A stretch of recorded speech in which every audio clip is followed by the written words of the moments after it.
Hi guys, good afternoon. So today is Saturday, weekend. So wala tayong work for today except for this vlogs. So right now, kumakain pa lang ako guys. This is for my lunch and anong oras na. Ayan,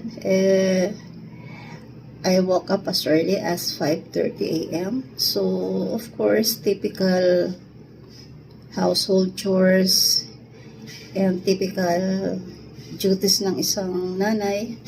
Ayan. So, well, anyway, nag-breakfast naman ako so far, pero ano lang siya, very light lang. Coffee and bread.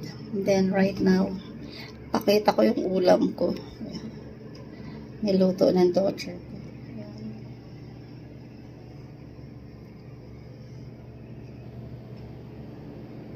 So, meron tayo dito veggies, mixed vegetables. Hindi talaga yan nawawala pag kumakain ako. Gusto ko laging merong vegetables. Siyempre, hindi na tayo bumabata, guys. Everybody is papunta sa aging stage. So, medyo lighter na yung food. Katulad dati, malakas tayo kumain. So, well, anyway. So, I have here chicken barbecue. And then, the rice. Di ko naman nauubos siya normally. Kunti lang kinakain ko. And then, I have here cake ko. Konti lang naman. Ito pa yung natira kong pasta kanina. So, yun lang guys, yung food ko for today. So, well, hindi tayo umalis ngayon because yesterday I was outside after my work. And then, later,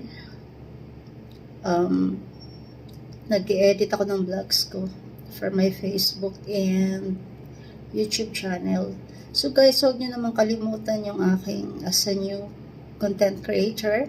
Sana like, follow, and subscribe. Alright, to my Lilian Padamades Vlogs. And of course, kumusta kayo lahat dyan?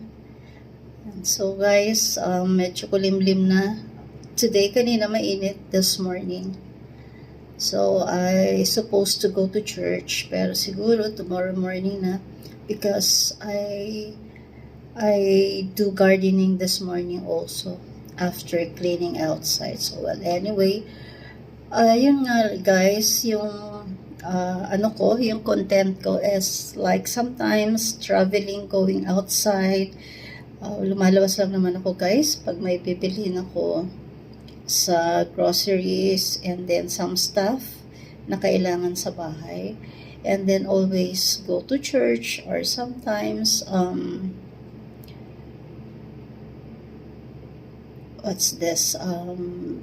I used to go to malls. Ayan, so yun lang guys. Have some coffee paminsan-minsan.